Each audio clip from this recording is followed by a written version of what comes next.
አንደኛ ቆሮንጦስ ምዕራፍ 1 በእግዚአብሔር ፈቃድ የኢየሱስ ክርስቶስ ሐዋርያ ሊሆን የተጠራ ጳውሎስ ወንድሙም ሶስቴንስ በቆሮንቶስ ላለች ለእግዚአብሔር ቤተ ክርስቲያን በክርስቶስ ኢየሱስ ለተቀደሱት የእነርሱና የእኛ ጌታ የሆነውን የጌታችንን የኢየሱስ ክርስቶስን ስም በየስፍራው ከሚጠሩት ሁሉ ጋር ቅዱሳን ለመሆን ለተጠሩት ከእግዚአብሔር ከአባታችን ከጌታም ከኢየሱስ ክርስቶስ ጸጋና ሰላም ለእናንተ ይሁን። በክርስቶስ ኢየሱስ ስላመናችሁ በተሰጣችሁ በእግዚአብሔር ጸጋ ምክንያት ሁልጊዜ ስለ እናንተ አምላክን አመሰግናለሁ።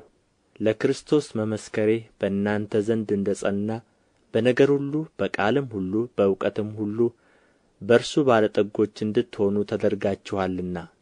እንደዚህ የጌታችንን የኢየሱስ ክርስቶስን መገለጥ ስትጠባበቁ አንድ የጸጋ ስጦታ እንኳን አይጎልባችሁም።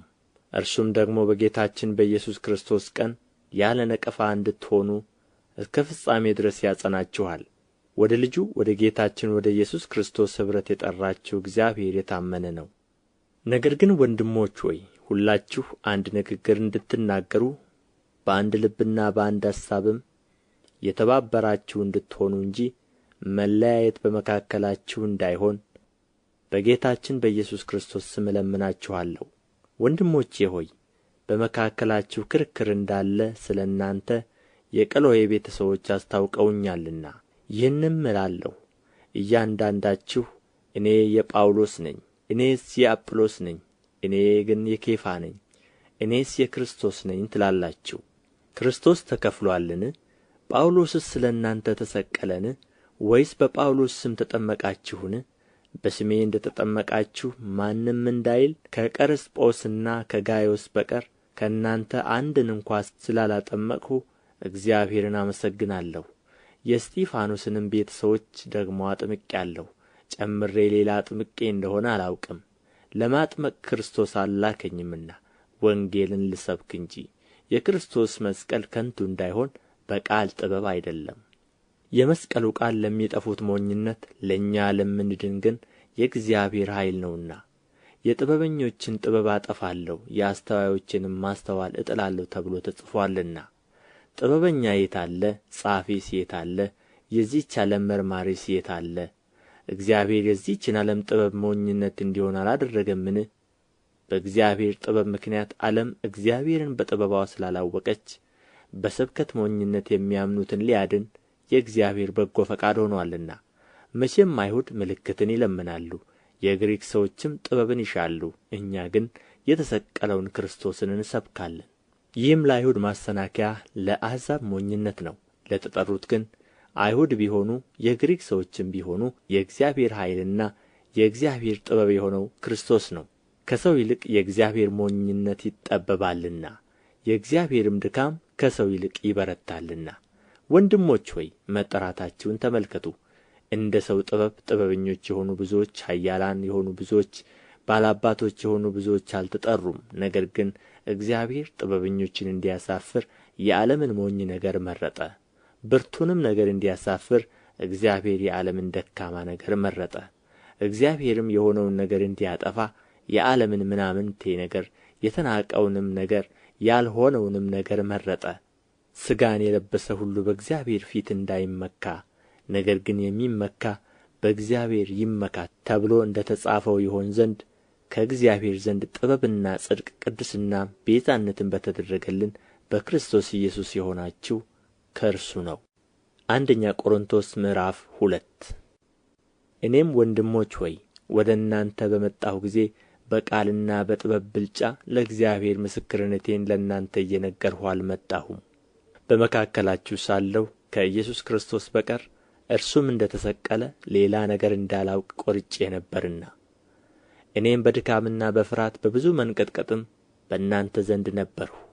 እምነታችሁም በእግዚአብሔር ኃይል እንጂ በሰው ጥበብ እንዳይሆን ቃሌም ስብከቴም መንፈስንና ኃይልን በመግለጥ ነበር እንጂ በሚያባብል በጥበብ ቃል አልነበረም። በበሰሉት መካከል ግን ጥበብን እንናገራለን። ነገር ግን የዚህችን ዓለም ጥበብ አይደለም፣ የሚሻሩትንም የዚህችን ዓለም ገዦች ጥበብ አይደለም። ነገር ግን እግዚአብሔር አስቀድሞ ከዘመናት በፊት ለክብራችን በወሰነው ተሰውሮም የነበረውን የእግዚአብሔርን ጥበብ በምስጢር እንናገራለን። ከዚህችም ዓለም ገዦች አንዱ እንኳ ይህን ጥበብ አላወቀም። አውቀውስ ቢሆኑ የክብርን ጌታ ባልሰቀሉትም ነበር። ነገር ግን ዓይን ያላየችው ጆሮም ያልሰማው በሰውም ልብ ያልታሰበው እግዚአብሔር ለሚወዱት ያዘጋጀው ተብሎ እንደ ተጻፈ እንዲህ እንናገራለን። መንፈስም የእግዚአብሔርን ጥልቅ ነገር ስንኳ ሳይቀር ሁሉን ይመረምራልና ለእኛ እግዚአብሔር በመንፈሱ በኩል ገለጠው። በእርሱ ውስጥ ካለው ከሰው መንፈስ በቀር ለሰው ያለውን የሚያውቅ ሰው ማን ነው? እንዲሁም ደግሞ ከእግዚአብሔር መንፈስ በቀር ለእግዚአብሔር ያለውን ማንም አያውቅም። እኛ ግን ከእግዚአብሔር እንዲያው የተሰጠንን እናውቅ ዘንድ ከእግዚአብሔር የሆነውን መንፈስ እንጂ የዓለምን መንፈስ አልተቀበልንም። መንፈሳዊውን ነገር ከመንፈሳዊው ነገር ጋር አስተያይተን መንፈስ በሚያስተምረን ቃል ይህን ደግሞ እንናገራለን እንጂ የሰው ጥበብ በሚያስተምረን ቃል አይደለም። ለፍጥረታዊ ሰው የእግዚአብሔር መንፈስ ነገር ሞኝነት ነውና አይቀበለውም። በመንፈስም የሚመረመር ስለ ሆነ ሊያውቀው አይችልም። መንፈሳዊ ሰው ግን ሁሉን ይመረምራል፣ ራሱ ግን በማንም አይመረመርም። እንዲያስተምረው የጌታን ልብ ማን አውቆት ነው? እኛ ግን የክርስቶስ ልብ አለን። አንደኛ ቆሮንቶስ ምዕራፍ 3 እኔም ወንድሞች ሆይ የሥጋ እንደ መሆናችሁ በክርስቶስ ሕፃናት እንደ መሆናችሁ እንጂ መንፈሳውያን እንደ መሆናችሁ ልናገራችሁ አልቻልሁም። ገና ጽኑ መብል ለመብላት አትችሉም ነበርና ወተት ጋትኋችሁ። ገና ሥጋውያን ናችሁ፣ እስካሁን ድረስ ገና አትችሉም። ቅናትና ክርክር ስለሚገኝባችሁ ሥጋውያን መሆናችሁ አይደላችሁምን? እንደ ሰው ልማድስ አትመላለሱምን? አንዱ እኔ የጳውሎስ ነኝ፣ ሁለተኛውም እኔ የአጵሎስ ነኝ ቢል ሰዎች ብቻ መሆናችሁ አይደለምን? አጵሎስ እንግዲህ ምንድን ነው? ጳውሎስስ ምንድን ነው? በእነርሱ እጅ ያመናችሁ አገልጋዮች ናቸው። ለእያንዳንዳቸውም ጌታ እንደ ሰጣቸው ያገለግላሉ። እኔ ተከልሁ፣ አጵሎስም አጠጣ፣ ነገር ግን እግዚአብሔር ያሳድግ ነበር። እንግዲያስ የሚያሳድግ እግዚአብሔር እንጂ የሚተክል ቢሆን ወይም የሚያጠጣ ቢሆን አንዳች አይደለም። የሚተክልና የሚያጠጣ አንድ ናቸው። ነገር ግን እያንዳንዱ እንደ ራሱ ድካም መጠን የራሱን ደመወዝ ይቀበላል። የእግዚአብሔር እርሻ ናችሁ፣ የእግዚአብሔር ሕንጻ ናችሁ፣ ከእርሱ ጋር አብረን የምንሠራ ነንና። የእግዚአብሔር ጸጋ እንደ ተሰጠኝ መጠን እንደ ብልሃተኛ የአናጺ አለቃ መሠረትን መሠረትሁ፣ ሌላውም በላዩ ያንጻል። እያንዳንዱ ግን በእርሱ ላይ እንዴት እንዲያንጽ ይጠንቀቅ። ከተመሠረተው በቀር ማንም ሌላ መሠረት ሊመሠርት አይችልምና እርሱም ኢየሱስ ክርስቶስ ነው። ማንም ግን በዚህ መሠረት ላይ በወርቅ ቢሆን በብርም በከበረ ድንጋይም በእንጨትም በሣርም ወይም በአገዳ ቢያንጽ የእያንዳንዱ ሥራ ይገለጣል፣ በእሳት ስለሚገለጥ ያ ቀን ያሳያልና። የእያንዳንዱም ሥራ እንዴት መሆኑን እሳቱ ይፈትነዋል። ማንም በእርሱ ላይ ያነጸው ሥራ ቢጸናለት ደመወዙን ይቀበላል። የማንም ሥራ የተቃጠለበት ቢሆን ይጐዳበታል፣ እርሱ ራሱ ግን ይድናል፣ ነገር ግን በእሳት እንደሚድን ይሆናል። የእግዚአብሔር ቤተ መቅደስ እንደ ሆናችሁ የእግዚአብሔርን መንፈስ እንዲኖርባችሁ አታውቁምን? ማንም የእግዚአብሔርን ቤተ መቅደስ ቢያፈርስ እግዚአብሔር እርሱን ያፈርሰዋል። የእግዚአብሔር ቤተ መቅደስ ቅዱስ ነውና ያውም እናንተ ናችሁ።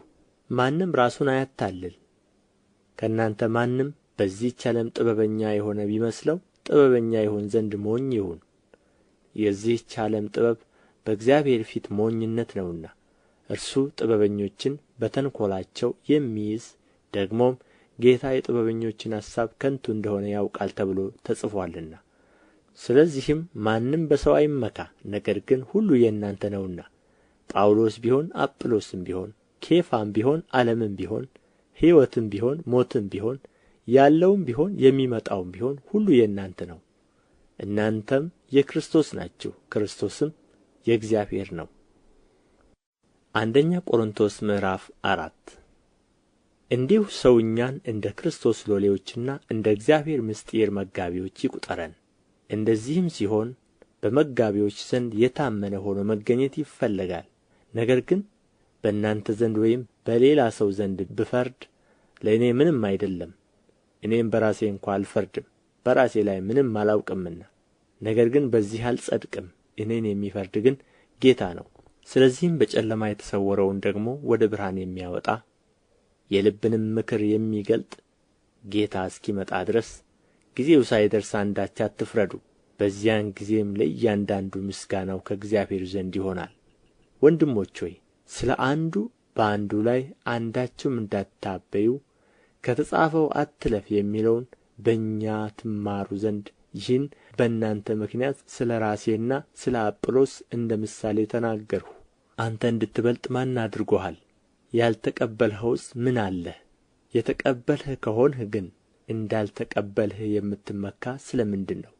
አሁን ጠግባችኋል፣ አሁንስ ባለጠጎች ሆናችኋል፣ ያለ እኛ ነግሣችኋል።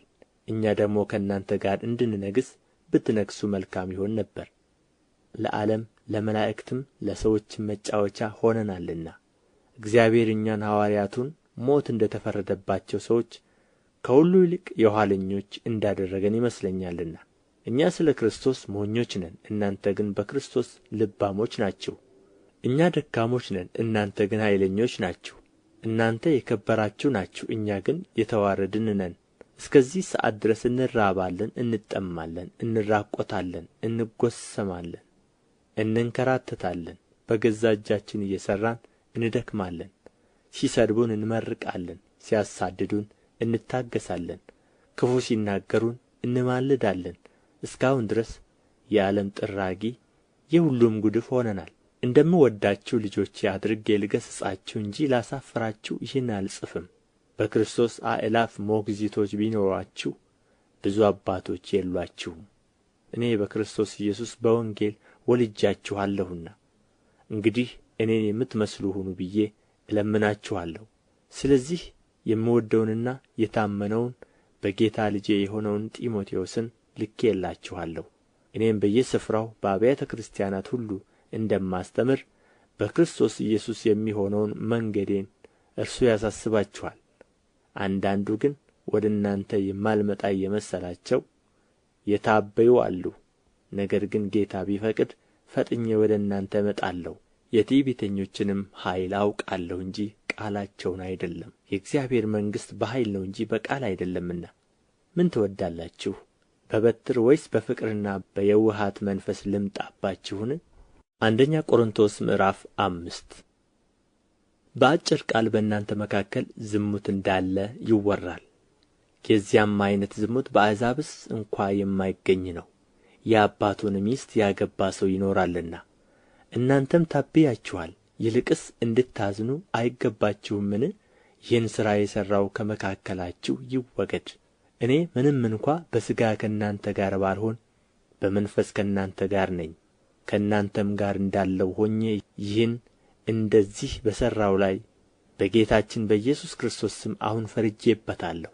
እናንተና መንፈሴም ከጌታችን ከኢየሱስ ክርስቶስ ኃይል ጋር ተሰብስበን መንፈሱ በጌታ በኢየሱስ ቀን ትድን ዘንድ እንደዚህ ያለው ለሥጋው ጥፋት ለሰይጣን እንዲሰጥ ፍርዴ ነው።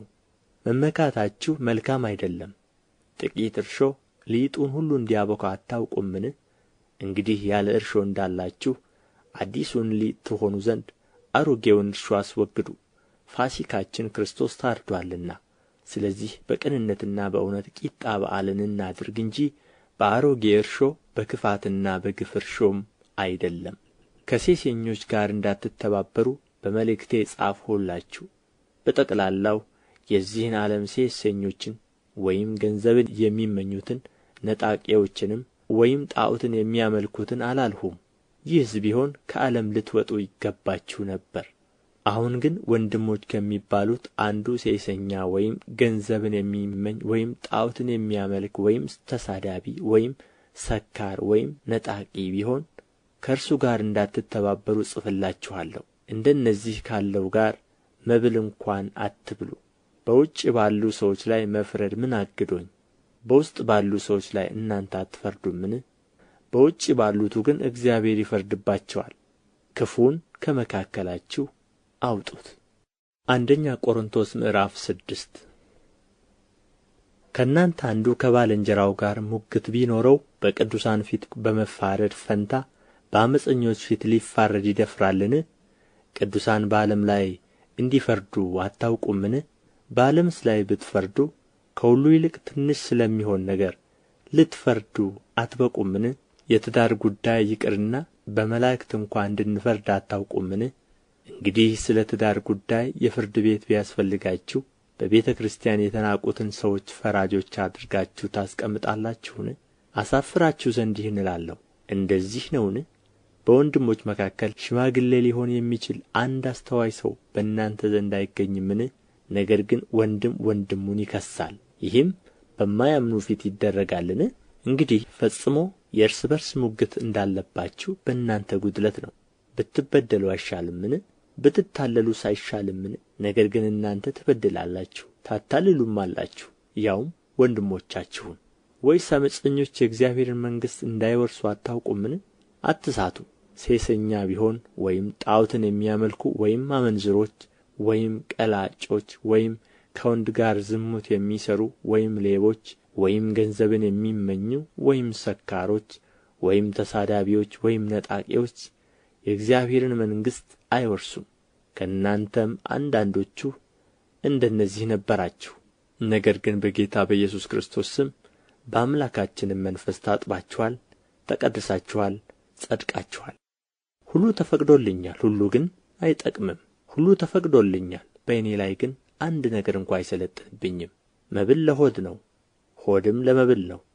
እግዚአብሔር ግን ይህንም ያንም ያጠፋቸዋል። ሥጋ ግን ለጌታ ነው እንጂ ለዝሙት አይደለም፣ ጌታም ለሥጋ ነው። እግዚአብሔር ጌታንም አስነሣ፣ እኛንም በኃይሉ ያስነሣናል። ሥጋችሁ የክርስቶስ ብልቶች እንደሆነ አታውቁምን? እንግዲህ የክርስቶስን ብልቶች ወስጄ የጋለሞታ ብልቶች ላደርጋቸውን? አይገባም። ወይስ ከጋለሞታ ጋር የሚተባበር አንድ ሥጋ እንዲሆን አታውቁምን? ሁለቱ አንድ ሥጋ ይሆናሉ ተብሎአልና። ከጌታ ጋር የሚተባበር ግን አንድ መንፈስ ነው። ከዝሙት ሽሹ። ሰው የሚያደርገው ኃጢአት ሁሉ ከሥጋ ውጭ ነው። ዝሙትን የሚሠራ ግን በገዛ ሥጋው ላይ ኃጢአትን ይሠራል። ወይስ ሥጋችሁ ከእግዚአብሔር የተቀበላችሁት በእናንተ የሚኖረው የመንፈስ ቅዱስ ቤተ መቅደስ እንደሆነ አታውቁምን? በዋጋ ተገዝታችኋልና ለራሳችሁ አይደላችሁም። ስለዚህ በሥጋችሁ እግዚአብሔርን አክብሩ። አንደኛ ቆሮንቶስ ምዕራፍ 7 ስለ ጻፋችሁልኝስ ነገር ከሴት ጋር አለመገናኘት ለሰው መልካም ነው። ነገር ግን ስለ ዝሙት ጠንቅ ለእያንዳንዱ ለራሱ ሚስት ትኑረው፣ ለእያንዳንዲቱ ደግሞ ለራስዋ ባል ይኑራት። ባል ለሚስቱ የሚገባትን ያድርግላት፣ እንደዚሁም ደግሞ ሚስቲቱ ለባሏ። ሚስት በገዛ ሥጋዋ ላይ ሥልጣን የላትም፣ ሥልጣን ለባልዋ ነው እንጂ። እንዲሁም ደግሞ ባል በገዛ ሥጋው ላይ ሥልጣን የለውም፣ ሥልጣን ለሚስቱ ነው እንጂ። ለጸሎት ትተጉ ዘንድ ተስማምታችሁ ለጊዜው ካልሆነ በቀር እርስ በርሳችሁ አትከላከሉ። ራሳችሁን ስለ አለመግዛት ሰይጣን እንዳይፈትናችሁ ደግሞ አብራችሁ ሁኑ። ዳሩ ግን ይህን እንደ ፈቃድ እላለሁ እንጂ እንደ ትእዛዝ አይደለም። ሰው ሁሉ እንደ እኔ ሊሆን እወዳለሁና፣ ነገር ግን እያንዳንዱ ከእግዚአብሔር ለራሱ የጸጋ ስጦታ አለው፣ አንዱ እንደዚህ ሁለተኛውም እንደዚያ። ላላገቡና ለመበለቶች ግን እላለሁ፣ እንደ እኔ ቢኖሩ ለእነርሱ መልካም ነው። ነገር ግን በምኞት ከመቃጠል መጋባት ይሻላልና ራሳቸውን መግዛት ባይችሉ ያግቡ። ሚስትም ከባልዋ አትለያይ፣ ብትለያይ ግን ሳታገባ ትኑር፣ ወይም ከባልዋ ትታረቅ።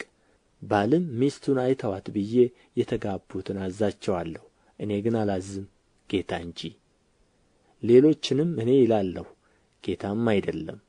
ከወንድሞች ወገን ያላመነች ሚስት ያለችው ቢኖር እርሷ ከእርሱ ጋር ልትቀመጥ ብትስማማ አይተዋት። ያላመነ ባል ያላት ሚስትም ብትኖር ይህ ከእርሷ ጋር ሊቀመጥ ቢስማማ አትተወው።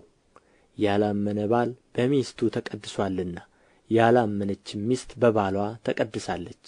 አለዚያ ልጆቻቸው ርኩሳን ናቸው፣ አሁን ግን የተቀደሱ ናቸው። የማያምን ግን ቢለይ ይለይ።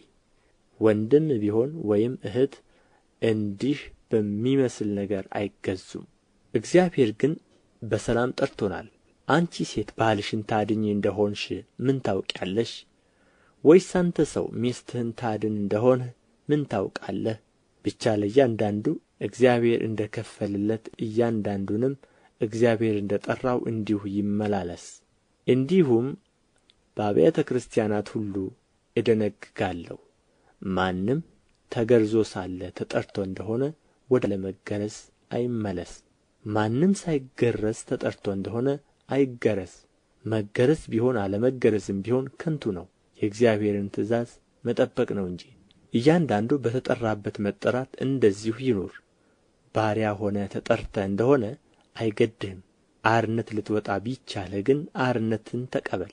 ባሪያ ሆኖ በጌታ የተጠራ የጌታ ነጻ ነውና፣ እንዲሁም ነጻ ሆኖ የተጠራ የክርስቶስ ባሪያ ነው። በዋጋ ተገዝታችኋል፣ የሰው ባሪያዎች አትሁኑ። ወንድሞች ሆይ እያንዳንዱ በተጠራበት እንደዚህ ሆኖ በእግዚአብሔር ዘንድ ይኑር።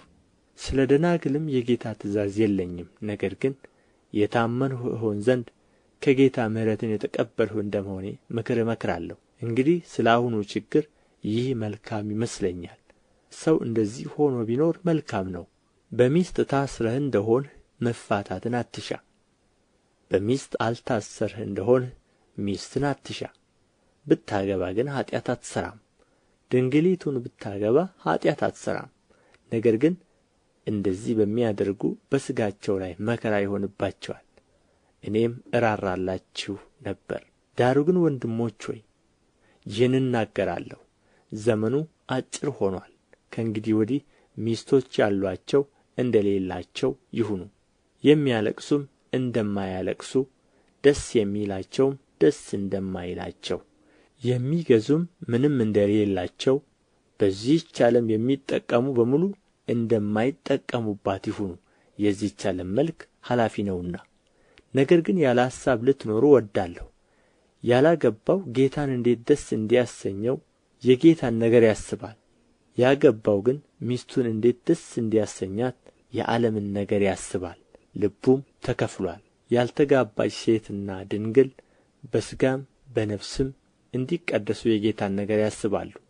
የተጋባች ግን ባልዋን እንዴት ደስ እንድታሰኘው የዓለምን ነገር ታስባለች።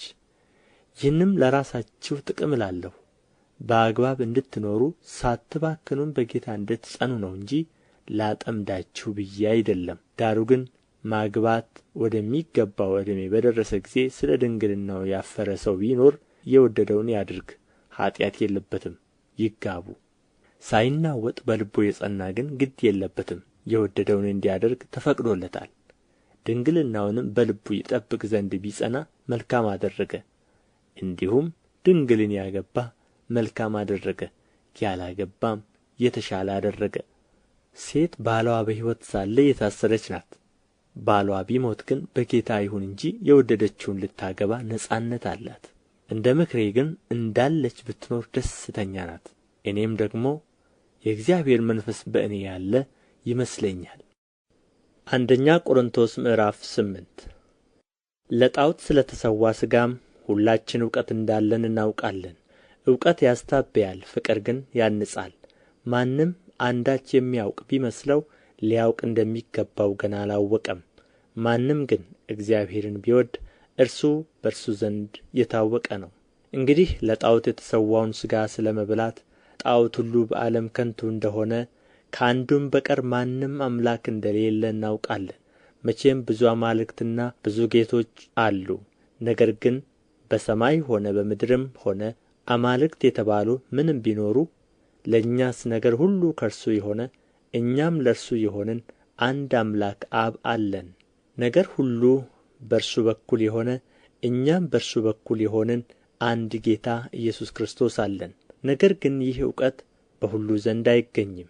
አንዳንዶች ግን ጣዖትን እስከ አሁን ድረስ ስለ ለመዱ ለጣዖት የተሠዋ ነው ብለው ይበላሉና ሕሊናቸው ደካማ ስለ ሆነ ይረክሳል። መብል ግን ወደ እግዚአብሔር አያቀርበንም። ባንበላም ምንም አይጎድለንም፣ ብንበላም ምንም አይተርፈንም። ዳሩ ግን ይህ መብታችሁ ለደካሞች እንቅፋት እንዳይሆንባቸው ተጠንቀቁ። አንተ እውቀት ያለህ በጣዖት ቤት በማዕድ ስትቀመጥ አንድ ሰው ቢያይህ ደካማ ሰው ቢሆን ለጣዖት የተሠዋውን ለመብላት ሕሊናው አይታነጽበትምን? በአንተ እውቀትም ይህ ደካማ ይጠፋል፣ እርሱም ክርስቶስ የሞተለት ወንድም ነው። እንዲህም ወንድሞችን እየበደላችሁ ደካማም የሆነውን ሕሊናቸውን እያቈሰላችሁ ክርስቶስን ትበድላላችሁ።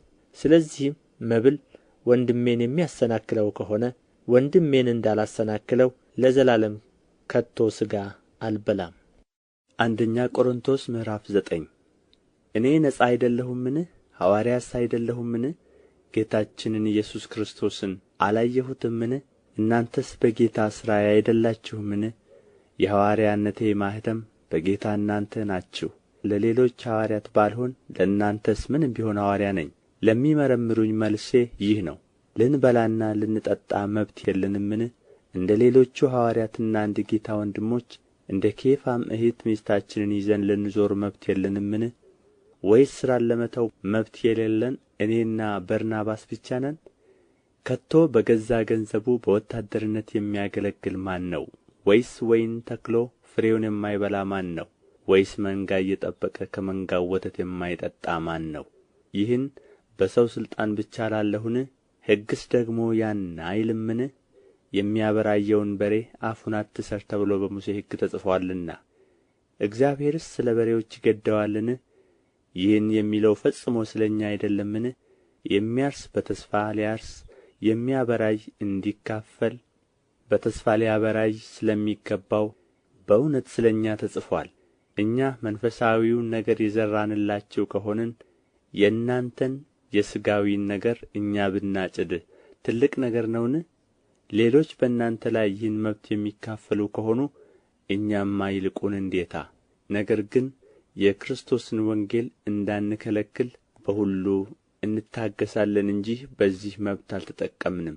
በመቅደስ ነገር የሚያገለግሉ ከመቅደስ የሆነውን ነገር እንዲመገቡ፣ በመሠዊያውም የሚጸኑ ከመሠዊያው እንዲካፈሉ አታውቁምን?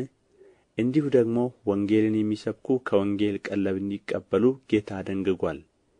እኔ ግን ከእነዚህ ሁሉ ምንም አልተጠቀምሁም። እንዲህ እንዲሆንልኝ ይህን አልጽፍም። ማንም ትምክህቴን ከንቱ ከሚያደርግብኝ ሞት ይሻለኛልና። ወንጌልን ብሰብክ እንኳ የምመካበት የለኝም፣ ግድ ደርሶብኝ ነውና። ወንጌልን ባልሰብክ ወዮልኝ። ይህን በፈቃዴ ባደርገው ደመወዝ አለኝና፣ ያለ ፈቃዴ ግን ባደርገው መጋቢነት በአደራ ተሰጥቶኛል። እንግዲህ ደመወዜ ምንድር ነው? ወንጌልን እየሰበክሁ በወንጌል ካለኝ መብት በሙሉ እንዳልጠቀም ወንጌልን ያለ ዋጋ ብናገር ነው። ከሰው ሁሉ አርነት የወጣሁ ስሆን የሚበልጡትን እንድጠቅም እንደ ባሪያ ራሴን ለሁሉ አስገዛለሁ። አይሁድንም እጠቅም ዘንድ ከአይሁድ ጋር እንደ አይሁዳዊ ሆንሁ። ከሕግ በታች ያሉትን እጠቅም ዘንድ እኔ ራሴ ከሕግ በታች ሳልሆን ከሕግ በታች ላሉት ከሕግ በታች እንዳለው ሆንሁ። ሕግ የሌላቸውን እጠቅም ዘንድ ያለ እግዚአብሔር ሕግ ሳልኖር፣ ነገር ግን በክርስቶስ ሕግ በታች ሳለሁ ሕግ ለሌላቸው ሕግ እንደሌለኝ ሆንሁ። ደካሞችን እጠቅም ዘንድ ለደካሞች እንደ ደካማ ሆንሁ። በሁሉ መንገድ አንዳንዶችን አድን ዘንድ ከሁሉ ጋር በሁሉ ነገር እንደ እነርሱ ሆንሁ። በወንጌልም ማኅበርተኛ ሆን ዘንድ ስለ ወንጌል ሁሉን አደርጋለሁ። በእሽቅድምድም ስፍራ የሚሮጡት ሁሉ እንዲሮጡ፣ ነገር ግን አንዱ ብቻ ዋጋውን እንዲቀበል አታውቁምን? እንዲሁም ታገኙ ዘንድ ሩጡ። የሚታገልም ሁሉ በነገር ሁሉ ሰውነቱን ይገዛል። እነዚያም የሚጠፋውን አክሊል ሊያገኙ ነው፣ እኛ ግን የማይጠፋውን። ስለዚህ እኔ ያለ አሳብ እንደሚሮጥ ሁሉ እንዲሁ አልሮጥም። ነፋስን እንደሚጎስም ሁሉ እንዲሁ አልጋደልም። ነገር ግን ለሌሎች ከሰበክሁ በኋላ ራሴ የተጣልሁ እንዳልሆን ሥጋዬን እየጎሰምሁ አስገዛዋለሁ። አንደኛ ቆሮንቶስ ምዕራፍ 10 ወንድሞች ሆይ ይህን ታውቁ ዘንድ እወዳለሁ።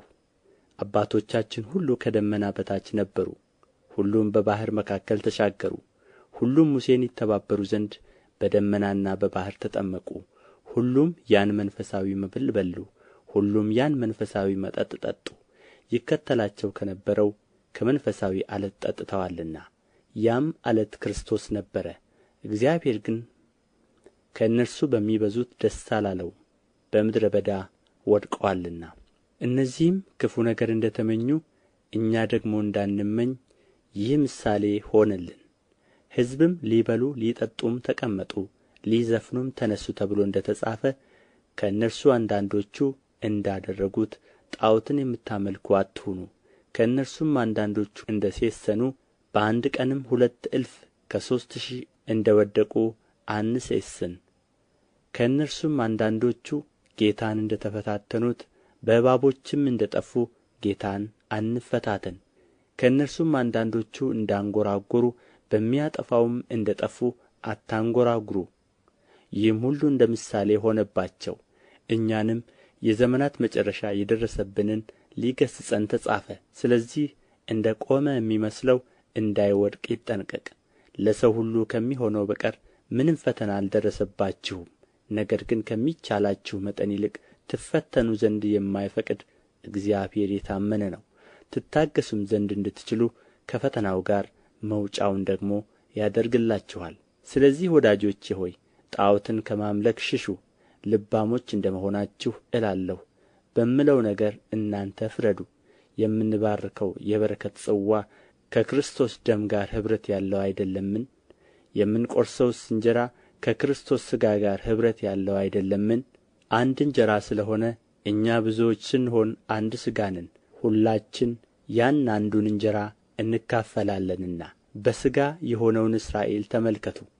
መሥዋዕቱን የሚበሉ የመሠዊያው ማኅበረተኞች አይደሉምን? እንግዲህ ምን እላለሁ? ለጣዖት የተሠዋ ምናምን ነው እላለሁን? ወይስ ጣዖት ምናምን እንደሆነ እላለሁን? አይደለም። ነገር ግን አሕዛብ የሚሠዉት ለአጋንንት እንዲሆን እንጂ ለእግዚአብሔር እንዳይሠዉ እላለሁ። ከአጋንንትም ጋር ማኅበረተኞች እንድትሆኑ አልወድም። የጌታን ጽዋና የአጋንንትን ጽዋ ልትጠጡ አትችሉም።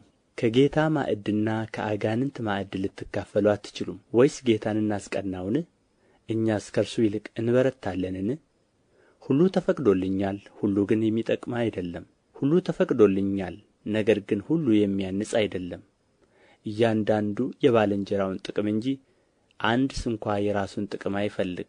በሥጋ ገበያ የሚሸጠውን ሁሉ ከሕሊና የተነሣ ሳትመራመሩ ብሉ። ምድርና በእርሷ የሞላባት ሁሉ የጌታ ነውና። ከማያምኑ ሰዎች አንዱም ቢጠራችሁ ልትሄዱም ብትወዱ ከሕሊና የተነሣ ሳትመራመሩ የሚያቀርቡላችሁን ሁሉ ብሉ። ማንም ግን ይህ ለጣዖት የተሠዋ ነው ቢላችሁ ከዚያ ካስታወቃችሁና ከሕሊና የተነሣ አትብሉ። ስለ ባልንጀራ ሕሊና እንጂ ስለ ገዛ ሕሊናህ አልናገርም። አርነቴ በሌላ ሰው ሕሊና የሚፈርድ ኧረ ስለ ምንድር ነው? እኔም በጸጋ ብበላ በነገሩ ስለማመሰግንበት ስለ ምን እሰደባለሁ?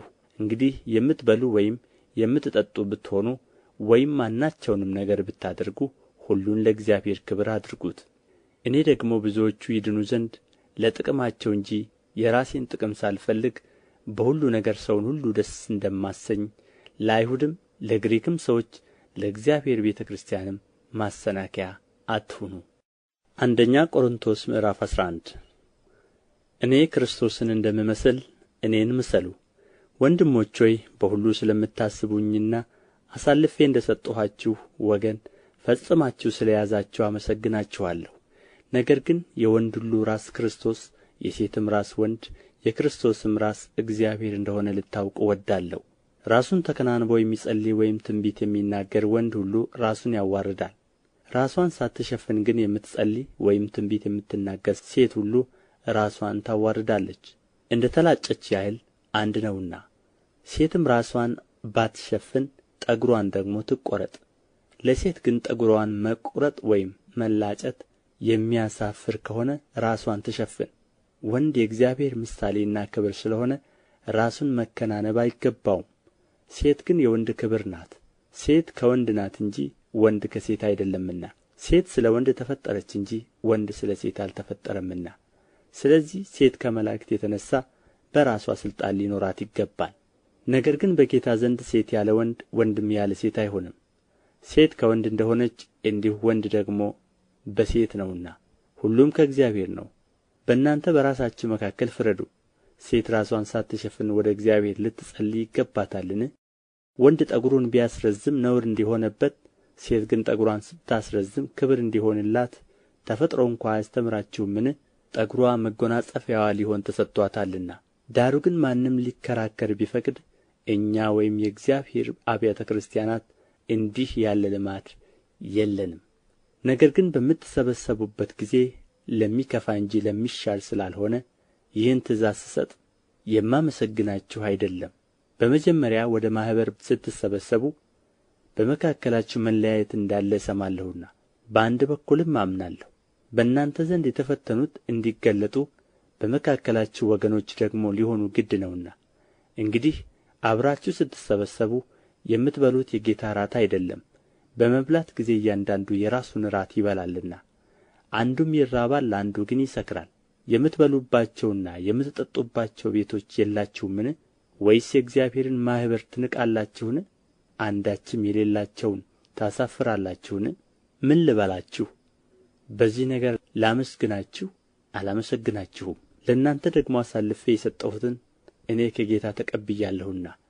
ጌታ ኢየሱስ አልፎ በተሰጠባት በዚያች ሌሊት እንጀራን አንሥቶ አመሰገነ፣ ቈርሶም እንካችሁ ብሉ፣ ይህ ስለ እናንተ የሚሆን ሥጋዬ ነው፣ ይህን ለመታሰቢያዬ አድርጉት አለ። እንደዚሁም ከእራት በኋላ ጽዋውን ደግሞ አንሥቶ ይህ ጽዋ በደሜ የሚሆን አዲስ ኪዳን ነው፣ በጠጣችሁት ጊዜ ሁሉ ይህን ለመታሰቢያዬ አድርጉት አለ። ይህን እንጀራ በበላችሁ ጊዜ ሁሉ ይህንም ጽዋ በጠጣችሁ ጊዜ ሁሉ ጌታ እስኪመጣ ድረስ ሞቱን ትናገራላችሁና። ስለዚህ ሳይገባው ይህን እንጀራ የበላ ወይም የጌታን ጽዋ የጠጣ ሁሉ የጌታ ሥጋና ደም ዕዳ አለበት። ሰው ግን ራሱን ይፈትን፣ እንዲሁም ከእንጀራው ይብላ ከጽዋውም ይጠጣ። ሳይገባው የሚበላና የሚጠጣ የጌታን ሥጋ ስለማይለይ ለራሱ ፍርድ ይበላልና ይጠጣልምና። ስለዚህ ከእናንተ ዘንድ የደከሙና የታመሙ ብዙዎች አሉ፣ አያሌዎችም አንቀላፍተዋል። ራሳችንን ብንመረምር ግን ባልተፈረደብንም ነበር። ነገር ግን በተፈረደብን ጊዜ ከዓለም ጋር እንዳንኰነን በጌታ እንገሠጻለን። ስለዚህ ወንድሞቼ ሆይ ለመብላት በተሰበሰባችሁ ጊዜ እርስ በርሳችሁ ተጠባበቁ። ማንም የራበው ቢኖር ለፍርድ እንዳትሰበሰቡ በቤቱ ይብላ፣ የቀረውንም ነገር በመጣሁ ጊዜ እደነግጋለሁ። አንደኛ ቆሮንቶስ ምዕራፍ 12 ስለ መንፈሳዊ ነገርም ወንድሞች ሆይ ታውቁ ዘንድ እወዳለሁ። አሕዛብ ሳላችሁ በማናቸውም ጊዜ እንደምትመሩ ድምፅ ወደሌላቸው ወደ ጣዖታት እንደ ተወሰዳችሁ ታውቃላችሁ። ስለዚህ ማንም በእግዚአብሔር መንፈስ ሲናገር ኢየሱስ የተረገመ ነው የሚል እንደሌለ በመንፈስ ቅዱስም ካልሆነ በቀር ኢየሱስ ጌታ ነው ሊል አንድ እንኳ እንዳይችል አስታውቃችኋለሁ። የጸጋም ስጦታ ልዩ ልዩ ነው፣ መንፈስ ግን አንድ ነው። አገልግሎትም ልዩ ልዩ ነው፣ ጌታም አንድ ነው። አሰራርም ልዩ ልዩ ነው፣ ሁሉን በሁሉ የሚያደርግ እግዚአብሔር ግን አንድ ነው። ነገር ግን መንፈስ ቅዱስን መግለጥ ለእያንዳንዱ ለጥቅም ይሰጠዋል። ለአንዱ ጥበብን መናገር በመንፈስ ይሰጠዋልና፣ ለአንዱም በዚያው መንፈስ እውቀትን መናገር ይሰጠዋል፣ ለአንዱም በዚያው መንፈስ እምነት፣ ለአንዱም በአንዱ መንፈስ የመፈወስ ስጦታ፣ ለአንዱም ተአምራትን ማድረግ፣ ለአንዱም ትንቢትን መናገር፣ ለአንዱም መናፍስትን መለየት፣ ለአንዱም በልዩ ዓይነት ልሳን መናገር፣ ለአንዱም በልሳኖች የተነገረውን መተርጎም ይሰጠዋል። ይህን ሁሉ ግን ያ አንዱ መንፈስ እንደሚፈቅድ ለእያንዳንዱ ለብቻው እያካፈለ ያደርጋል። አካልም አንድ እንደሆነ ብዙም ብልቶች እንዳሉበት፣ ነገር ግን የአካል ብልቶች ሁሉ ብዙዎች ሳሉ አንድ አካል እንደሆኑ ክርስቶስ ደግሞ እንዲሁ ነው። አይሁድ ብንሆን የግሪክ ሰዎችም ብንሆን ባሪያዎችም ብንሆን ጨዋዎችም ብንሆን እኛ ሁላችን በአንድ መንፈስ አንድ አካል እንድንሆን ተጠምቀናልና ሁላችንም አንዱን መንፈስ ጠጥተናል። አካል ብዙ ብልቶች እንጂ አንድ ብልት አይደለምና፣ እግር እኔ እጅ አይደለሁምና የአካል ክፍል አይደለሁም ብትል ይህን በማለቷ የአካል ክፍል መሆኗ ይቀራልን? ጆሮም እኔ ዓይን አይደለሁምና የአካል ክፍል አይደለሁም ቢል ይህን በማለቱ የአካል ክፍል መሆኑ ይቀራልን? አካል ሁሉ ዓይን ቢሆን መስማት ወዴት በተገኘ? ሁሉም መስማት ቢሆን ማሽተት ወዴት በተገኘ? አሁን ግን እግዚአብሔር እንደ ወደደ ብልቶችን እያንዳንዳቸው በአካል አድርጓል። ሁሉም አንድ ብልት ቢሆንስ አካል ወዴት በሆነ? ዳሩ ግን አሁን ብልቶች ብዙዎች ናቸው፣ አካል ግን አንድ ነው። ዓይን እጅን አታስፈልገኝም ልትለው አትችልም፣ ወይም ራስ ደግሞ እግሮችን አታስፈልጉኝም ሊላቸው አይችልም። ነገር ግን ደካሞች የሚመስሉ የአካል ብልቶች ይልቁን የሚያስፈልጉ ናቸውና፣ ከአካልም ብልቶች ያልከበሩ ሆነው የሚመስሉን በሚበዛ ክብር እናለብሳቸዋለን፣ በምናፍርባቸውም ብልቶቻችን ክብር ይጨመርላቸዋል። ክብር ያላቸው ብልቶቻችን ግን ይህ አያስፈልጋቸውም። ነገር ግን ብልቶች እርስ በርሳቸው በትክክል ይተሳሰቡ ዘንድ እንጂ በአካል መለያየት እንዳይሆን ለጎደለው ብልት የሚበልጥ ክብር እየሰጠ እግዚአብሔር አካልን አገጣጠመው። አንድም ብልት ቢሣቀይ ብልቶች ሁሉ ከእርሱ ጋር ይሣቀያሉ። አንድ ብልትም ቢከብር ብልቶች ሁሉ ከእርሱ ጋር ደስ ይላቸዋል። እናንተም የክርስቶስ አካል ናችሁ፣ እያንዳንዳችሁም ብልቶች ናችሁ። እግዚአብሔርም በቤተ ክርስቲያን አንዳንዶቹን አስቀድሞ ሐዋርያትን፣ ሁለተኛም ነቢያትን፣ ሦስተኛም አስተማሪዎችን፣ ቀጥሎም ተአምራት ማድረግን፣ ቀጥሎም የመፈወስ ስጦታ፣ እርዳታንም፣ አገዛዝንም፣ የልዩ ልዩ ዓይነት ልሳኖችንም አድርጓል። ሁሉ ሐዋርያት ናቸውን? ወይስ ነቢያት ናቸውን? ሁሉስ አስተማሪዎች ናቸውን? ሁሉስ ተአምራትን ይሠራሉን? ሁሉስ የመፈወስ ስጦታ አላቸውን? ሁሉስ በልሳኖች ይናገራሉን? ሁሉስ ይተረጉማሉን?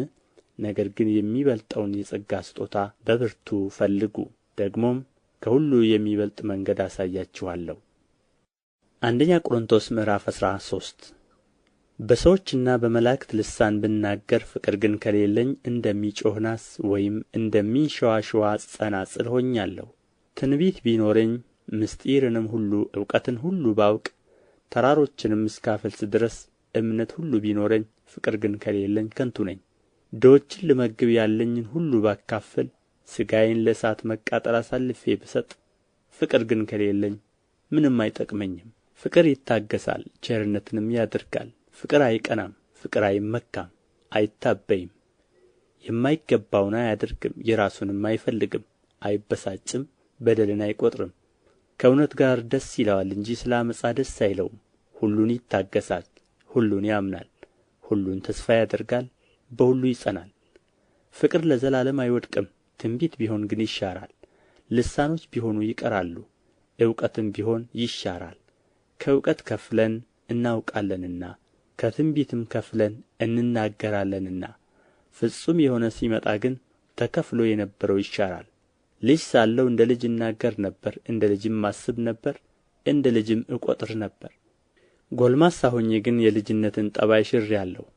ዛሬስ በመስተዋት በድንግዝግዝ እንደምናይ ነን፣ በዚያን ጊዜ ግን ፊት ለፊት እናያለን። ዛሬስ ከእውቀት ከፍዬ አውቃለሁ፣ በዚያን ጊዜ ግን እኔ ደግሞ እንደ ታወቅሁ አውቃለሁ። እንዲህም ከሆነ እምነት፣ ተስፋ፣ ፍቅር እነዚህ ሦስቱ ጸንተው ይኖራሉ፣ ከእነዚህም የሚበልጠው ፍቅር ነው። አንደኛ ቆሮንጦስ ምዕራፍ 14 ፍቅርን ተከታተሉ፣ መንፈሳዊ ስጦታንም ይልቁንም ትንቢት መናገርን በብርቱ ፈልጉ። በልሳን የሚናገርስ ለእግዚአብሔር እንጂ ለሰው አይናገርም፣ የሚያስተውለው የለምና። በመንፈስ ግን ምስጢርን ይናገራል። ትንቢትን የሚናገር ግን ለማነጽና ለመምከር ለማጽናናትም ለሰው ይናገራል። በልሳን የሚናገር ራሱን ያንጻል፣ ትንቢትን የሚናገር ግን ማኅበሩን ያንጻል። ሁላችሁ በልሳኖች ልትናገሩ እወድ ነበር፣ ትንቢት ልትናገሩ ግን ከዚህ ይልቅ እወዳለሁ። ማኅበሩ ይታነጽ ዘንድ ንግግሩን ባይተረጉም በልሳኖች ከሚናገር ትንቢት የሚናገር ይበልጣል። አሁን ግን ወንድሞች ሆይ ወደ እናንተ መጥቼ በልሳኖች ብናገር በመግለጥ ወይም በእውቀት ወይም በትንቢት ወይም በትምህርት ካልነገርኋችሁ ምን እጠቅማችኋለሁ? ነፍስ የሌለበት ነገር እንኳ ዋሽንትም ክራርም ቢሆን ድምፅ ሲሰጥ የድምፁን ልዩነት ባይገልጥ በዋሽንት የሚነፋው ወይስ በክራር የሚመታው መዝሙር እንዴት ይታወቃል? ደግሞ መለከት የማይገልጥን ድምፅ ቢሰጥ ለጦርነት ማን ይዘጋጃል? እንዲሁ እናንተ ደግሞ የተገለጠውን ቃል በአንደበት ባትናገሩ ሰዎች የምትናገሩትን እንዴት አድርገው ያስተውሉታል? ለነፋስ የምትናገሩ ትሆናላችሁና። በዓለም ምናልባት ቁጥር የሌለው የቋንቋ ዓይነት ይኖራል፣ ቋንቋም የሌለው ሕዝብ የለም። እንግዲህ የቋንቋውን ፍች ባላውቅ ለሚናገረው እንግዳ ሆናለሁ፣ የሚናገረውም ለእኔ እንግዳ ይሆናል። እንዲሁ ደግሞ እናንተ መንፈሳዊ ስጦታን በብርቱ የምትፈልጉ ከሆናችሁ ቤተ ክርስቲያንን ለማነጽ እንዲበዛላችሁ ፈልጉ። ስለዚህ በልሳን የሚናገር እንዲተረጉም ይጸልይ። በልሳን ቢጸልይ መንፈሴ ይጸልያል፣ አእምሮዬ ግን ያለ ፍሬ ነው። እንግዲህ ምንድር ነው? በመንፈስ እጸልያለሁ፣ በአእምሮም ደግሞ እጸልያለሁ። በመንፈስ እዘምራለሁ፣ በአእምሮም ደግሞ እዘምራለሁ። እንዲያማ ካልሆነ አንተ በመንፈስ ብትባረክ ባልተማሩት ስፍራ የተቀመጠው የምትለውን ካላወቀ እንዴት አድርጎ ለምስጋናህ አሜን ይላል? አንተማ መልካም ታመሰግናለህ፣ ሌላው ግን አይታነጽበትም። ከሁላችሁ ይልቅ በልሳኖች እናገራለሁና እግዚአብሔርን አመሰግናለሁ። ነገር ግን ሌሎችን ደግሞ አስተምር ዘንድ በማኅበር 1000 ቃላት በልሳን ከመናገር ይልቅ 5 ቃላት በአእምሮዬ ልናገር እወዳለሁ። ወንድሞች ሆይ በአእምሮ ሕፃናት አትሁኑ፣ ለክፋት ነገር ሕፃናት ሁኑ እንጂ በአእምሮ የበሰሉ ሁኑ። ሌሎችን ልሳኖች በሚናገሩ ሰዎችና በሌላ አንደበት ለዚህ ሕዝብ እናገራቸዋለሁ፣ እንዲህም ቢሆን አይሰሙኝም ይላል ጌታ ተብሎ በሕግ ተጽፎአል። እንግዲያስ በልሳኖች መናገር ለማያምኑ ምልክት ነው እንጂ ለሚያምኑ አይደለም። ትንቢት ግን ለሚያምኑ እንጂ ለማያምኑ አይደለም። እንግዲህ ማኅበር ሁሉ አብረው ቢሰበሰቡ ሁሉም በልሳኖች ቢናገሩና ያልተማሩ ወይም የማያምኑ ሰዎች ቢገቡ አብደዋል አይሉምን? ሁሉ ትንቢት ቢናገሩ ግን የማያምን ወይም ያልተማረ ሰው ቢገባ በሁሉ ይወቀሳል፣ በሁሉም ይመረመራል፣ በልቡም የተሰወረ ይገለጣል። እንዲሁም እግዚአብሔር በእውነት በመካከላቸው ነው ብሎ እየተናገረ በፊቱ ወድቆ ለእግዚአብሔር ይሰግዳል። እንግዲህ ወንድሞች ሆይ ምንድን ነው? በምትሰበሰቡበት ጊዜ ለእያንዳንዱ መዝሙር አለው፣ ትምህርት አለው፣ መግለጥ አለው፣ በልሳን መናገር አለው፣ መተርጎም አለው። ሁሉ ለማነጽ ይሁን። በልሳን የሚናገር ቢኖር 2 ወይም ቢበዛ 3 ሆነው በተራቸው ይናገሩ፣ አንዱም ይተርጉም። የሚተረጉም ባይኖር ግን በማኅበር መካከል ዝም ይበልና ለራሱና ለእግዚአብሔር ይናገር። ነቢያትም 2 ወይም 3 ሆነው ይናገሩ፣ ሌሎችም ይለዩአቸው። በዚያ ለሚቀመጥ ለሌላ ግን አንድ ነገር ቢገለጥለት ፊተኛው ዝም ይበል። ሁሉም እንዲማሩ፣ ሁሉም እንዲመከሩ፣ ሁላችሁ በእያንዳንዳችሁ ትንቢት ልትናገሩ ትችላላችሁ። የነቢያትም መንፈስ ለነቢያት ይገዛሉ። እግዚአብሔርስ የሰላም አምላክ ነው እንጂ የሁከት አምላክ አይደለምና በቅዱሳን አብያተ ክርስቲያናት ሁሉ እንዲህ ነው። ሴቶች በማኅበር ዝም ይበሉ፣ ሕግ ደግሞ እንደሚል እንዲገዙ እንጂ እንዲናገሩ አልተፈቀደላቸውምና። ለሴት በማኅበር መካከል መናገር ነውር ነውና፣ ምንም ሊማሩ ቢወዱ በቤታቸው ባሎቻቸውን ይጠይቁ። ምን ነው የእግዚአብሔር ቃል የወጣ ከእናንተ ነውን? ወይስ ወደ እናንተ ብቻ ደርሶአልን? ማንም ነቢይ ወይም መንፈሳዊ የሆነ ቢመስለው ይህች የጻፍሁላችሁ የጌታ ትእዛዝ እንደሆነች ይወቅ። ማንም የማያውቅ ቢኖር ግን አይወቅ። ስለዚህ ወንድሞች ሆይ ትንቢት ለመናገር በብርቱ ፈልጉ፣ በልሳኖች ከመናገርም አትከልክሉ። ነገር ግን ሁሉ በአግባብና በሥርዓት ይሁን። አንደኛ ቆሮንቶስ ምዕራፍ 15 ወንድሞች ሆይ የሰበክሁላችሁ ደግሞም የተቀበላችሁትን በእርሱም ደግሞ የቆማችሁበትን በእርሱም ደግሞ የምትድኑበትን ወንጌል አሳስባችኋለሁ። በከንቱ ካላመናችሁ በቀር ብታስቡት በምን ቃል እንደ ሰበክሁላችሁ አሳስባችኋለሁ። እኔ ደግሞ የተቀበልሁትን ከሁሉ በፊት አሳልፌ ሰጠኋችሁ፣ እንዲህ ብዬ መጽሐፍ እንደሚል ክርስቶስ ስለ ኃጢአታችን ሞተ፣ ተቀበረም፣ መጽሐፍም እንደሚል በሦስተኛው ቀን ተነሣ፣ ለኬፋም ታየ፣ በኋላም ለ12 ከዚያም በኋላ ከ500 ለሚበዙ ወንድሞች በአንድ ጊዜ ታየ። ከእነርሱም የሚበዙት እስካሁን አሉ፣ አንዳንዶች ግን አንቀላፍተዋል። ከዚያም በኋላ ለያዕቆብ ኋላም ለሐዋርያት ሁሉ ታየ። ከሁሉም በኋላ እንደ ጭንጋፍ ለምሆን ለእኔ ደግሞ ታየኝ።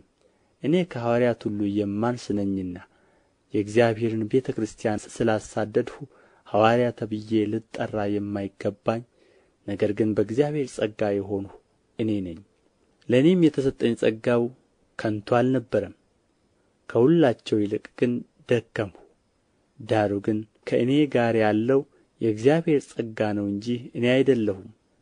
እንግዲህስ እኔ ብሆን እነርሱም ቢሆኑ እንዲሁ እንሰብካለን፣ እንዲሁም አመናችሁ።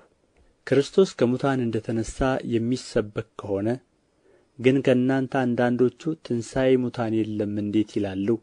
ትንሣኤ ሙታንስ ከሌለ ክርስቶስ አልተነሣማ። ክርስቶስ ካልተነሣ እንግዲያስ ስብከታችን ከንቱ ነው፣ እምነታችሁም ደግሞ ከንቱ ናት። ደግሞም ክርስቶስን አስነሥቶታል ብለን በእግዚአብሔር ላይ ስለ መሰከርን ሐሰተኞች የእግዚአብሔር ምስክሮች ሆነን ተገኝተናል። ሙታን ግን የማይነሡ ከሆነ እርሱን አላስነሣውም። ሙታን የማይነሡ ከሆነ ክርስቶስ አልተነሣማ። ክርስቶስም ካልተነሣ እምነታችሁ ከንቱ ናት፣ እስካሁን ድረስ በኃጢአታችሁ አላችሁ። እንግዲያስ በክርስቶስ ያንቀላፉት ደግሞ ጠፍተዋል። በዚች ሕይወት ብቻ ክርስቶስን ተስፋ ያደረግን ከሆነ ከሰው ሁሉ ይልቅ ምስኪኖች ነን። አሁን ግን ክርስቶስ ላንቀላፉት በኵራት ሆኖ ከሙታን ተነሥቶአል። ሞት በሰው በኩል ስለ መጣ ትንሣኤ ሙታን በሰው በኩል ሆኖአል። ሁሉ በአዳም እንደሚሞቱ እንዲሁ ሁሉ በክርስቶስ ደግሞ ሕያዋን ይሆናሉና፣ ነገር ግን እያንዳንዱ በራሱ ተራ ይሆናል። ክርስቶስ እንደ በኵራት ነው፣ በኋላም በመምጣቱ ለክርስቶስ የሆኑት ናቸው። በኋላም መንግሥቱን ለእግዚአብሔር ለአባቱ አሳልፎ በሰጠ ጊዜ አለቅነትንም ሁሉና ሥልጣንን ሁሉ ኃይልንም በሻረ ጊዜ ፍጻሜ ይሆናል። ጠላቶቹን ሁሉ ከእግሩ በታች እስኪያደርግ ድረስ ሊነግሥ ይገባዋልና። የኋለኛው ጠላት የሚሻረው ሞት ነው፣ ሁሉን ከእግሩ በታች አስገዝቶአልና። ነገር ግን ሁሉ ተገዝቶአል ሲል ሁሉን ካስገዛለት በቀር መሆኑ ግልጥ ነው። ሁሉ ከተገዛለት በኋላ ግን እግዚአብሔር ሁሉ በሁሉ ይሆን ዘንድ በዚያን ጊዜ ልጁ ራሱ ደግሞ ሁሉን ላስገዛለት ይገዛል። እንዲያማ ካልሆነ ስለ ሙታን የሚጠመቁ ምን ያደርጋሉ? ሙታንስ ከቶ የማይነሡ ከሆነ ስለ እነርሱ የሚጠመቁ ስለ ምንድር ነው? እኛስ ዘወትር በሚያስፈራ ኑሮ የምንኖር ስለ ምንድር ነው? በጌታችን በክርስቶስ ኢየሱስ ባለኝ በእናንተ ትምክህት እየማልሁ ወንድሞች ሆይ ዕለት ዕለት እሞታለሁ። እንደ ሰው በኤፌሶን ከአውሬ ጋር ከታገልሁ ሙታንስ የማይነሡ ከሆነ ምን ይጠቅመኛል? ነገ እንሞታለንና እንብላ እንጠጣ። አትሳቱ። ክፉ ባልንጀራነት መልካሙን አመል ያጠፋል። በጽድቅ ንቁ፣ ኃጢአትንም አትሥሩ። እግዚአብሔርን የማያውቁ አሉና አሳፍራችሁ ዘንድ ይህን እላለሁ። ነገር ግን ሰው ሙታን እንዴት ይነሣሉ? በምንስ ዓይነት አካል ይመጣሉ? የሚል ይኖር ይሆናል። አንተ ሞኝ፣ አንተ የምትዘራው ካልሞተ ሕያው አይሆንም። የምትዘራውም ስንዴ ቢሆን ከሌላም ዓይነት የአንዱ ቢሆን ቅንጣት ብቻ ነው እንጂ የምትዘራው የሚሆነውን አካል አይደለም። እግዚአብሔር ግን እንደ ወደደ አካልን ይሰጠዋል፣ ከዘሮችም ለእያንዳንዱ የገዛ አካሉን ይሰጠዋል። ሥጋ ሁሉ አንድ አይደለም፣ የሰው ሥጋ ግን አንድ ነው። የእንስሳም ሥጋ ሌላ ነው፣ የወፎችም ሥጋ ሌላ ነው፣ የዓሣም ሥጋ ሌላ ነው። ደግሞ ሰማያዊ አካል አለ፣ ምድራዊም አካል አለ። ነገር ግን የሰማያዊ አካል ክብር ልዩ ነው፣ የምድራዊም አካል ክብር ልዩ ነው። የፀሐይ ክብር አንድ ነው፣ የጨረቃም ክብር ሌላ ነው፣ የከዋክብትም ክብር ሌላ ነው። በክብር አንዱ ኮከብ ከሌላው ኮከብ ይለያልና። የሙታን ትንሣኤ ደግሞ እንዲሁ ነው። በመበስበስ ይዘራል፣ ባለመበስበስ ይነሣል። በውርደት ይዘራል፣ በክብር ይነሣል። በድካም ይዘራል፣ በኃይል ይነሣል። ፍጥረታዊ አካል ይዘራል፣ መንፈሳዊ አካል ይነሣል። ፍጥረታዊ አካል ካለ መንፈሳዊ አካል ደግሞ አለ። እንዲሁ ደግሞ ፊተኛው ሰው አዳም ሕያው ነፍስ ሆነ ተብሎ ተጽፎአል። ኋለኛም አዳም ሕይወትን የሚሰጥ መንፈስ ሆነ። ነገር ግን አስቀድሞ ፍጥረታዊ ቀጥሎም መንፈሳዊ ነው እንጂ መንፈሳዊው መጀመሪያ አይደለም። የፊተኛው ሰው ከመሬት መሬታዊ ነው፣ ሁለተኛውም ሰው ከሰማይ ነው። መሬታዊው እንደሆነ መሬታውያን የሆኑት ደግሞ እንዲሁ ናቸው። ሰማያዊው እንደሆነ ሰማያውያን የሆኑት ደግሞ እንዲሁ ናቸው። የዚያን የመሬታዊውን መልክ እንደ ለበስን የሰማያዊውን መልክ ደግሞ እንለብሳለን። ነገር ግን ወንድሞች ሆይ ይህን እላለሁ፣ ሥጋና ደም የእግዚአብሔርን መንግሥት ሊወርሱ አይችሉም፣ የሚበሰብሰውም የማይበሰብሰውን አይወርስም። እነሆም አንድ ምሥጢር እነግራችኋለሁ፣ ሁላችን አናንቀላፋም፣ ነገር ግን የኋለኛው መለከት ሲነፋ ሁላችን በድንገት በቅጽበት እንለወጣለን። መለከት ይነፋልና ሙታንም የማይበሰብሱ ሆነው ይነሣሉ፣ እኛም እንለወጣለን። ይህ የሚበሰብሰው የማይበሰብሰውን ሊለብስ፣ ይህም የሚሞተው የማይሞተውን ሊለብስ ይገባዋልና። ዳሩ ግን ይህ የሚበሰብሰው የማይበሰብሰውን ሲለብስ፣ ይህም የሚሞተው የማይሞተውን ሲለብስ፣ በዚያን ጊዜ ሞት ድል በመነሣት ተዋጠ ተብሎ የተጻፈው ቃል ይፈጸማል። ሞት ሆይ መውጊያህ የት አለ? ሲኦል ሆይ ድል መንሣትህ የት አለ? የሞት መውጊያ ኃጢአት ነው፣ የኃጢአትም ኃይል ሕግ ነው። ነገር ግን በጌታችን በኢየሱስ ክርስቶስ በኩል ድል መንሣትን ለሚሰጠን ለእግዚአብሔር ምስጋና ይሁን። ስለዚህ የተወደዳችሁ ወንድሞቼ ሆይ ድካማችሁ በጌታ ከንቱ እንዳይሆን አውቃችኋልና የምትደላደሉ የማትነቃነቁም የጌታም ሥራ ሁልጊዜ የሚበዛላችሁ ሁኑ። አንደኛ ቆሮንቶስ ምዕራፍ 16 ለቅዱሳንም ገንዘብን ስለ ማዋጣት ለገላትያ አብያተ ክርስቲያናት እንደ ደነገግሁት እናንተ ደግሞ እንዲሁ አድርጉ። እኔ ስመጣ ይህን የገንዘብ ማዋጣት ያን ጊዜ እንዳይሆን ከእናንተ እያንዳንዱ በየሳምንቱ በፊተኛው ቀን እንደ ቀናው መጠን እያስቀረ በቤቱ ያስቀምጥ። ስመጣም ማናቸውም ቢሆኑ የታመኑ የሚመስሏችሁ ሰዎች ቸርነታችሁን ወደ ኢየሩሳሌም ያደርሱ ዘንድ ደብዳቤ ሰጥቼ እልካቸዋለሁ። እኔ ግን ልሄድ የሚገባኝ ብሆን ከእኔ ጋር አብረው ይሄዳሉ። በመቄዶንያ ሳልፍ ወደ እናንተ እመጣለሁ። በመቄዶንያ አድርጌ አልፋለሁና እናንተም ወደምሄድበት ወደ ማናቸውም ስፍራ በጉዞዬ እንድትረዱኝ ምናልባት በእናንተ ዘንድ እቆይ ወይም እከርም ይሆናል። አሁን እግረ መንገዴን ሳልፍ ልጎበኛችሁ አልወድምና ጌታ ቢፈቅደው የሆነውን ዘመን ከእናንተ ዘንድ ልሰነብት ተስፋ አደርጋለሁና፣ በኤፌሶን ግን እስከ በዓለ ኀምሳ ድረስ እሰነብታለሁ። ሥራ የሞላበት ትልቅ በር ተከፍቶልኛልና ተቃዋሚዎችም ብዙ ናቸው። ጢሞቴዎስም የመጣ እንደሆነ በእናንተ ዘንድ ያለ ፍርሃት እንዲኖር ተጠንቀቁ። እንደ እኔ ደግሞ የጌታን ሥራ ይሠራልና እንግዲህ ማንም አይናቀው። ነገር ግን ከወንድሞቹ ጋር እጠብቀዋለሁና ወደ እኔ የሚመጣ ዘንድ በሰላም በጉዞው እርዱት። ስለ ወንድማችን ስለ አጵሎስ ግን ከወንድሞቹ ጋር ወደ እናንተ ሊሄድ እጅግ አድርጌ ለምኜው ነበር። ዛሬ ለመምጣት ከቶ ፈቃድ አልነበረውም፣ ሲመቸው ግን ይመጣል። ንቁ፣ በሃይማኖት ቁሙ፣ ጎልምሱ፣ ጠንክሩ። በእናንተ ዘንድ ሁሉ በፍቅር ይሁን። ወንድሞች ሆይ የእስጢፋኖስ ቤተ ሰዎች የአካያ በኵራት እንደሆኑ ቅዱሳንን ለማገልገል ራሳቸውን እንደ ሰጡ ታውቃላችሁ። እንደ እነርሱ ላሉትና አብሮ ለሚሠራ ለሚደክምም ሁሉ እናንተም እንድትገዙ እለምናችኋለሁ። በእስጢፋኖስና በፈርዶናጥስ በአካይቆስም መምጣት ደስ ይለኛል። እናንተ ስለሌላችሁ የጎደለኝን ፈጽመዋልና መንፈሴንና መንፈሳችሁን አሳርፈዋልና እንግዲህ እንደነዚህ ያሉትን እወቋቸው። የእስያ አብያተ ክርስቲያናት ሰላምታ ያቀርቡላችኋል። አቂላና ጵርስቅላም በቤታቸው ካለች ቤተ ክርስቲያን ጋር በጌታ እጅግ ሰላምታ ያቀርቡላችኋል። ወንድሞች ሁሉ ሰላምታ ያቀርቡላችኋል። በተቀደሰ አሳሳም እርስ በርሳችሁ ሰላምታ ተሰጣጡ። እኔ ጳውሎስ ይህን ሰላምታ በገዛ እጄ ጽፌአለሁ። ጌታን ኢየሱስ ክርስቶስን የማይወድ ቢኖር የተረገመ ይሁን። ጌታችን ሆይ ና። የጌታ የኢየሱስ ክርስቶስ ጸጋ ከእናንተ ጋር ይሁን። ፍቅሬ በክርስቶስ ኢየሱስ ከሁላችሁ ጋር ነው። አሜን።